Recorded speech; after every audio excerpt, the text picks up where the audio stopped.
Hello, my name is Veronica, and welcome to the Learning Lab, episode number 62, Zach's Dino Book, Part 2. I wanted to update you on the progress that I've made on Zach's Dino Book. So come on into the lab and let's get started. Okay, this is the front cover of the book. I took the book board and covered it in red. Then I cut down a quarter piece, so this is 7 3/4, inked it in green, and then I cut this piece down to 7 1/2, inked it in some brown distress inks, and I'm just going to have it matted this way. I want to have something come across here so that I can dangle some shrinky dink dinosaurs that I plan to make using some alcohol inks. And I went to Michael's today and found this beautiful red cording.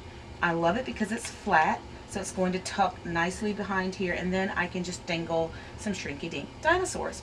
So let me show you how to cover your book board. Because my book board measures 8 by 8, I cut my cardstock to 9 1/2 inches both ways so that I get a little border going all the way around. I'm going to take my book board and cover it using some Mod Podge and a foam brush. Then I'm going to just start spreading that out liberally across my book board. Not too much, but also not too little. And working pretty quickly to get it all done. That looks pretty good to me. Push that glue off to the side. And now I'll take my paper and I'm going to lay this face down, centering it as best as I can onto my paper.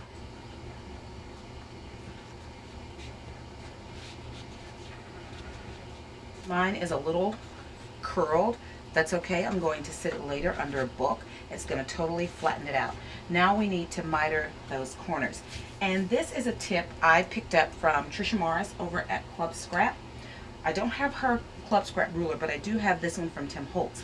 You need about 1/8 of an inch on your corner. So I'm just going to take my ruler, lay it here next to the edge, and then I'm just going to draw a line. Then I'm going to go around and do that on all 4 sides. And so now I'm going to remove those, cutting just to the outside of my pencil line. I want to be able to see that pencil line.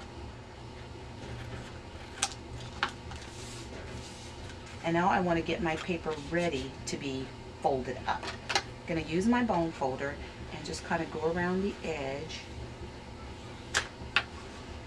and start pressing my paper into place. Not gluing it yet, just training it on where to go. All 4 sides are ready. Now I want to go back and apply some more glue. So using my foam brush, I'm going to go in here into the center and brush out. Then I'll take that and fold it over, making sure this is tight against my book board. And now we're ready for these 2 pieces. Now this part, I gotta admit, I struggle with but you're just going to press it in a little bit as if you're wrapping a present. So I've got it folded in, and then I'll be able to pull my edge and come right over. And look how nice and neat that comes out. Cool. Just going to do that to all 4 sides and glue those down, and I'll be right back. Okay, now to get this last one into place.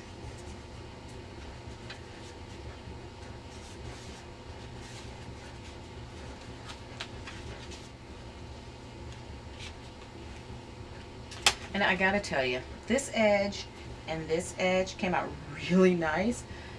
This edge and this edge, not so nice.